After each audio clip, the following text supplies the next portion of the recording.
రోజులవుతుంది. అయినప్పటికీ చిరుత ఆచూకీ దొరకడం లేదు. మొన్న దివాన్ చెరువు, నిన్న కడియపు లంక, నేడు రావులపాలెం గోదావరి లంక. ఇలా చిరుత సంచారంతో గోదావరి వాసులు వణికిపోతూ ఉన్నారు. రేపు ఎటు పోతుందో అని భయపడిపోతూ ఉన్నారు వాళ్ళంతా. రాజమండ్రి శివార్లోని కడియపు లంకలో చిరుత ఉందా లేదా అనే క్లారిటీ అటవీ శాఖ సిబ్బందికే లేదు. ఈలోగా గోదావరి లంకలో చిరుతను చూశామని స్థానికులు చెప్తూ ఉన్నారు. వర్షాల కారణంగా చిరుత పాదముద్రలను గుర్తించలేకపోతున్నామని ఫారెస్ట్ సిబ్బంది చెప్తున్నారు. జనారణ్యంలోకి వచ్చిన చిరుతను బంధించడానికి ఎన్ని రోజులు కావాలి? పాదముద్రలు గుర్తించామని, కెమెరాలు ఏర్పాటు చేశామనే మాటలకే అటవీ అధికారులు పరిమితమవుతారా?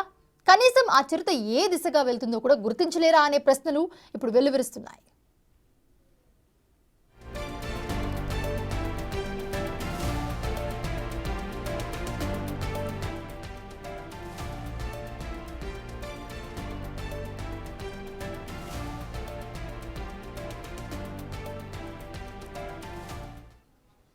గోదావరి జిల్లాలో చిరుత సంచారంపై మరిన్ని అప్డేట్స్ ని మా ప్రతినిధి శంకర్ అందిస్తారు.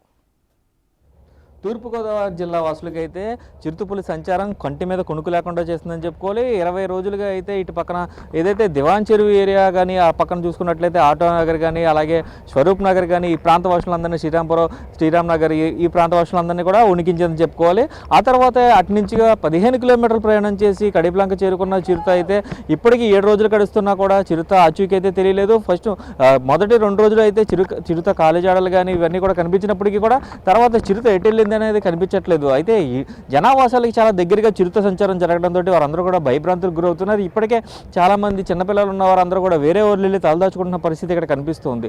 అయితే చూసుకున్నట్లయితే ఇప్పటికీ కూడా 4 ట్రాపింగ్ బోన్స్ని పెట్టారు. అదేవిధంగా చూసుకున్నట్లయితే 30 ట్రాపింగ్ కెమెరాస్ పెట్టారు.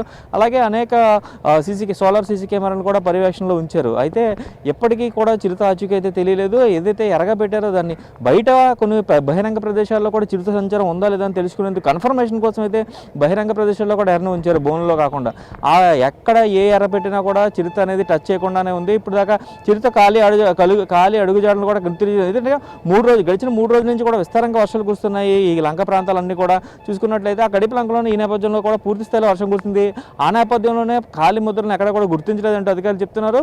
అయితే చూసుకున్నట్లయితే ఆ వర్షం నీళ్ళలో తడిసిన తర్వాత కుక్క ఖాళీ అడుగులు కూడా పెద్దగా పడతాయి కాబట్టి ఆ చిరుతకి కుక్కకి తేడా లేకుండానే ఉంది అనుకుంటూ అధికారులు చెప్తున్న పరిస్థితి కనిపిస్తుంది. అయితే చూసుకున్నట్లయితే డిఎఫ్ఓ కూడా దీని మీద ప్రత్యేక బృందాలని కూడా పెట్టి స్పెషల్గా అయితే దీన్ని కేర్ తీసుకుని కూడా పూర్తి స్థాయిలో అయితే దర్యాప్తు చేసిన పరిస్థితి కనిపిస్తుంది. ఇప్పుడే చిరుత కోసం గాలింపులు చేస్తున్నారు. అయితే ఇక్కడ కడియపు లంకకు వెనుకగా ఉన్న ఏదైతే లంక గ్రామం ఉంటుందో గోదావరి లంక ప్రాంతంలో కృష్ణ జింకలు ఉంటాయి. ఒకవేళ కృష్ణ జింకలను తినేందుకు అటుపక్కగా వెళ్ళిందా అంటూ కూడా అనుమానం వ్యక్తం చేస్తున్నారు. ఇప్పటికే కొంతమంది అక్కడ కృష్ణ లంకలో ఏదైతే గోదావరి లంక ప్రాంతంలో అయితే అర్ధరాత్రి 1 నుంచి 2 మధ్యలో అయితే చిరుత సంచారాన్ని మేము గమనించాం, గుర్తించాం అంటూ కూడా కొంతమంది మత్స్యకారులు చెప్తున్నారు. అయితే అది చీకట్లో కుక్కను చూసి చిరుత అనుకున్నారా లేదంటే నిజంగానే చిరుతను చూసారా అనేది అయితే కన్ఫర్మ్ చేసుకునేందుకు కాలిముద్ర లేదు. ఎందుకంటే వర్షం వస్తుంది, విస్తారంగా వర్షం కురుస్తున్న నేపథ్యంలో కాలిముద్రలు అయితే పూర్తిగా ఎక్కడ కూడా లభించలేని పరిస్థితి కనిపించింది. కాలిముద్ర లేకుండా చిరుతను ఎలా కన్ఫర్మ్ చేస్తామంటూ కూడా అధికారులు చెప్తున్న పరిస్థితి కనిపిస్తుంది. అయితే